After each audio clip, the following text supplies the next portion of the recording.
March 6, 1945, the rubble of Cologne. A U.S. Signal Corps cameraman films what looks like the final, victorious hours of the war in Europe. Suddenly, that illusion shatters. In the shadow of the cathedral, a hidden German Panther opens fire, obliterating an advancing American tank in an instant. This brutal ambush triggers a ruthless retaliation by a new American heavy tank, creating the most famous armor duel of World War II. But the iconic newsreel footage shown back home hides a terrifying tactical reality. The chaotic seconds leading up to the final shot conceal a truth far darker than the triumphant propaganda ever implied. To understand the reality of those fleeting seconds, this legendary footage must be stripped down, frame by frame, to reconstruct the exact geometry of the urban battlefield. By mapping the claustrophobic sightlines, calculating the armor thicknesses, and tracing the precise sequence of impacts, a critical detail emerges from the rubble, a fatal, momentary hesitation by the enemy commander. For decades, this engagement has been packaged as a straightforward heroic myth, yet the cold, mechanical truth of this intersection tells a much more desperate story. The outcome was not decided merely by who possessed the heavier steel, but by a microscopic window of human error. The real question is not just who won this specific duel, it is what actually happens to human psychology and rigid tactical doctrine when the established rules of armored warfare completely collapse inside the blinding,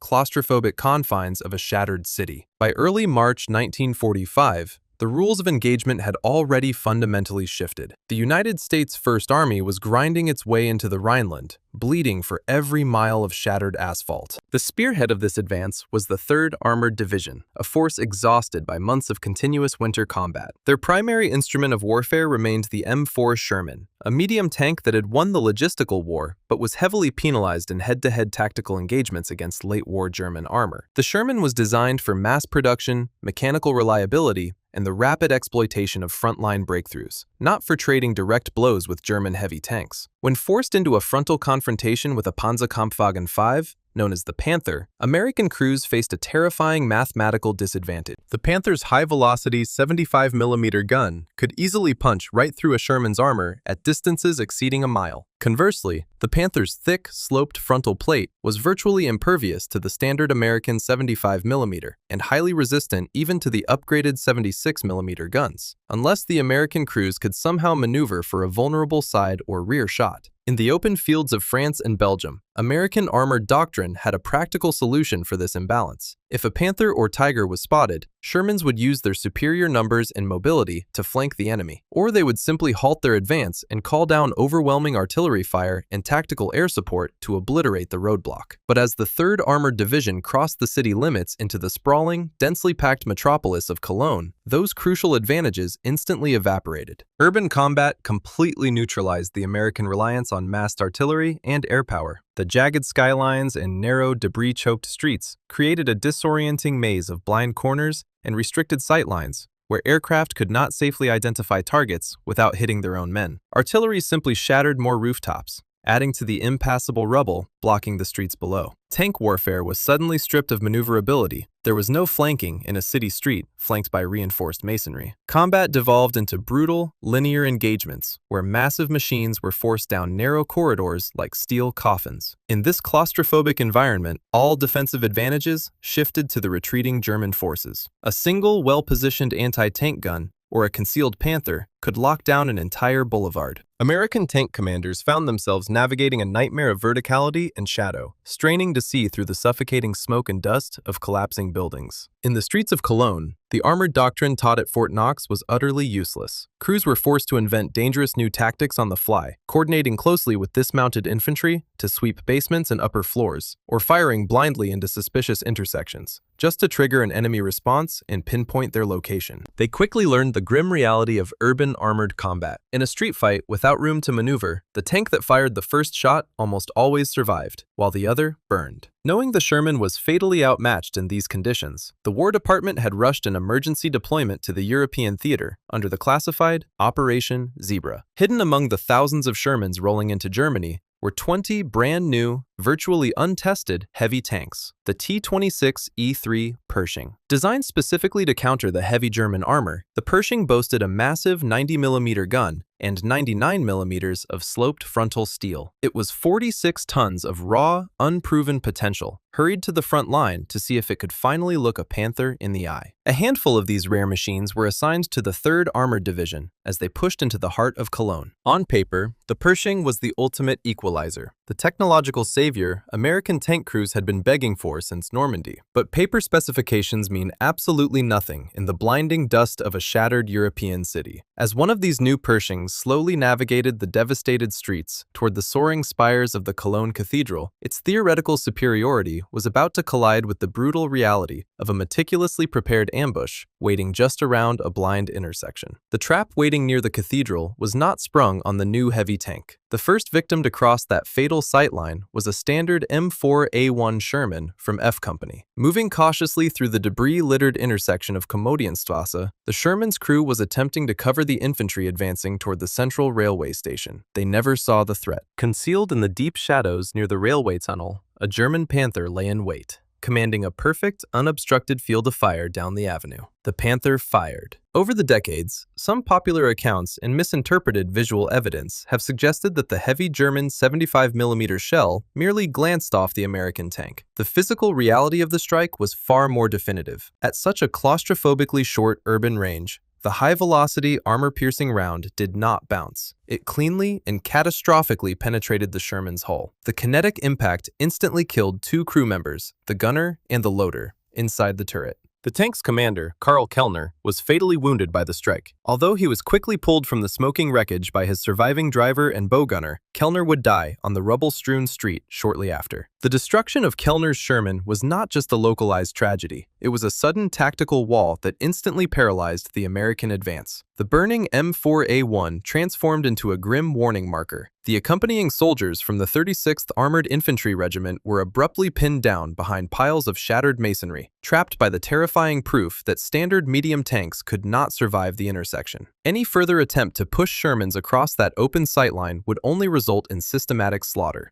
The forward momentum of the assault completely collapsed into a desperate vacuum. With the infantry immobilized and the Panther remaining completely untouched, securely locking down the vital approach to the Cathedral Plaza, standard armored doctrine had officially failed. Out of options, the pinned-down commanders radioed for the only piece of machinery capable of surviving a head-to-head confrontation. The urgent call went out to an adjacent street, summoning the experimental T-26E3 Pershing, commanded by Sergeant Bob Earley. Receiving the urgent call for heavy armor, Sergeant Bob Earley's Pershing, designated number 26, slowly began to maneuver through the parallel streets. The enormous machine groaned over the shattered cobblestones, inching toward the Cathedral Plaza. Earley knew exactly what was waiting for them. The radio chatter had made it explicitly clear. A concealed Panther had a clean line of sight on the main intersection, and it had already proven its lethality. The American crew had to somehow navigate their 46-ton tank into a firing position without exposing themselves to the same fate. Every street corner became a terrifying calculation of angles and blind spots. They were not fighting in an open field. They were trying to thread a massive needle through a maze of stone and steel. While Earley carefully threaded his tank toward the Cathedral Plaza, U.S. Signal Corps cameraman Jim Bates recognized the tactical significance of the unfolding standoff. Bates quickly detached from the infantry on the ground and sprinted into a nearby multi-story building. He scrambled up the debris-strewn stairwell, seeking a vantage point that overlooked the entire kill zone. From an upper-floor window,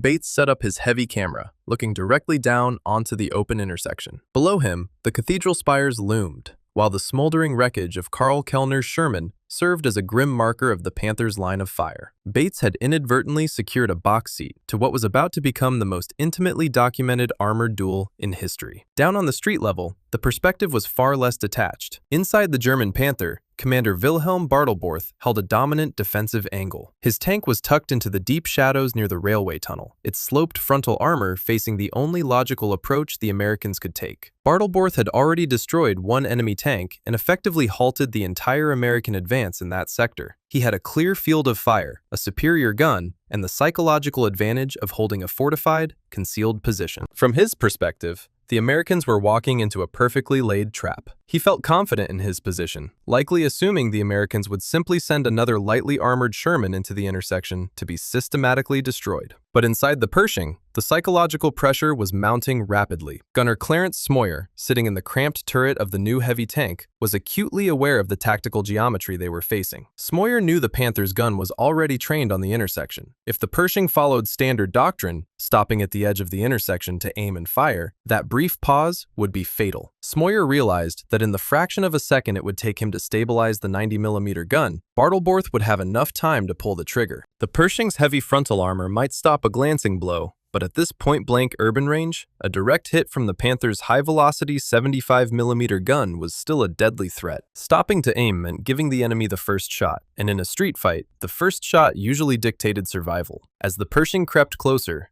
the deep, resonant growl of its massive forward engine began to echo off the stone walls of the narrow street. Inside the Panther, the German crew heard the approaching sound. The low, guttural roar was distinctly different from the familiar, higher-pitched whine of a standard Sherman's radial engine. Bartleborth and his crew realized something significantly larger was moving toward them. The confidence of holding the perfect ambush position abruptly shifted into high alert. The enemy was not sending another medium tank. They were bringing up something unknown. The Panther's crew instinctively tightened their grip, the turret mechanics humming as they made micro-adjustments, ensuring their gun was perfectly locked on to the exact point where the American tank would have to emerge. Recognizing the deadly arithmetic of the intersection, Earley and his crew made a radical decision. They chose to abandon standard armored doctrine entirely. Instead of edging out cautiously to peek around the corner, or stopping to stabilize their massive gun, they committed to a highly risky, all-or-nothing maneuver. Earley ordered his driver to throttle up. They were going to drive the 46-ton Pershing straight into the open intersection at full speed. Smoyer would have to fire on the move, without stabilizing, hoping to beat the Panther's reaction time by relying purely on momentum and shock. It was a desperate gamble that broke every rule they had been taught. The massive Pershing lurched forward, its tracks grinding violently against the pavement as it accelerated toward the blind corner. Both crews knew the other was there. Both knew the precise location of the intersection, but neither had a clear line of sight until the final, inescapable moment of exposure. The countdown to a point-blank collision had begun. The heavy American tank rolled out from the cover of the ruined buildings, plunging directly into the open plaza, while the Panther's turret was already tracking their movement, its high-velocity gun aiming squarely at the Pershing's vulnerable center mass. As the heavy tracks of the Pershing chew into the rubble of the open intersection, the American tank is suddenly and completely exposed. They are gliding directly into the crosshairs of a 75mm gun that has already proven it can effortlessly punch through steel. According to the brutal mathematics of urban warfare, the Pershing should be instantly destroyed. The Panther has the angle, the concealment, and the critical advantage of a stationary firing platform. All the German gunner has to do is pull the trigger. But the deafening crack of the Panther's main gun never comes. In the claustrophobic confines of the plaza, an impossible hesitation suspends the engagement. To understand this anomaly, the sightline must be reversed through the optics of the German tank. The Panther's crew was bracing for the familiar, tall, slab-sided profile of a Sherman.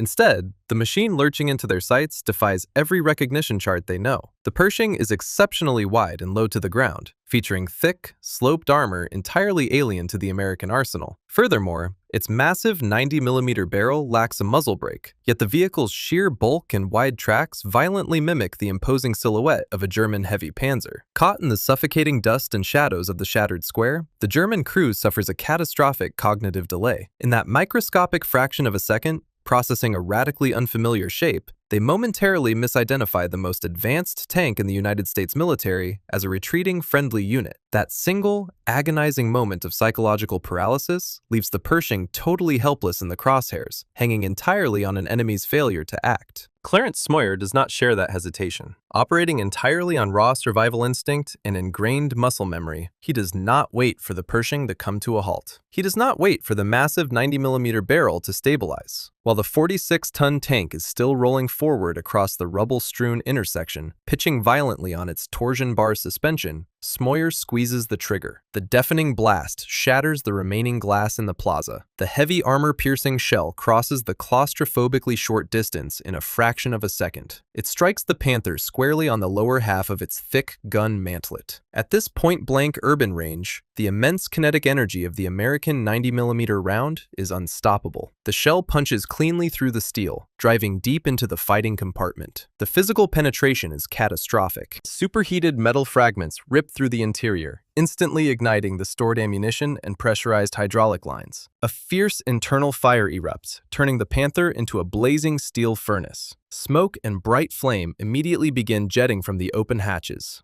High above the street, the Signal Corps camera captures the desperate aftermath as the surviving German crew members frantically scramble out of the burning turret, bailing out and tumbling to the cobblestones to escape the inferno. But down in the street, there is no time to assess the evacuation. Adrenaline and the sheer terror of the ambush completely override any pause. Before the German crew has even fully cleared the smoking machine, Smoyer's loader slams another heavy shell into the breach. Smoyer violently pumps a second round into the enemy tank, and then a third, tearing open the Panther's flank to ensure the deadly machine will never fire again. The burning wreckage of the Panzerkampfwagen 5 finally secures the approach to the cathedral. The immediate tactical threat is neutralized, and the pinned-down American infantry can finally resume their push toward the Rhine River. In the edited newsreel footage, soon to be broadcast to millions across American cinemas, it appears as a clean, definitive triumph, a flawless debut for the new American heavy tank. But the raw, unedited reality of those chaotic seconds paints a much darker picture. The Pershing survived the duel, yet the terrifying mechanical truth of that intersection completely shatters the myth of an effortless technological victory. The reels of film captured from Jim Bates's high vantage point were rushed across the Atlantic, quickly becoming a propaganda goldmine for the War Department. Audiences sitting in American movie theaters watched the edited newsreels and saw exactly what they desperately wanted to see: the invincible German war machine finally being effortlessly dismantled by American industrial might. The Pershing was instantly hailed as the definitive answer, the ultimate mechanical savior that had cleanly ended German engineering superiority. But stripping away the heroic cinematic framing reveals a far more fragile truth. The physical thickness of the Pershing steel and the overwhelming firepower of its 90mm gun were absolutely necessary to destroy the Panther, but they were not what actually kept the American crew alive that afternoon. The heavy tank did not win because it simply overpowered its enemy in a textbook engagement. It survived because a desperate, rule-breaking gamble to fire on the move intersected perfectly with a catastrophic cognitive delay by an experienced German commander peering through his optics. The difference between a triumphant national broadcast and another burning steel coffin in the rubble of Cologne was measured not in millimeters of armor plate, but in microscopic fractions of a second. It stands as a stark, haunting reminder of the true nature of urban combat.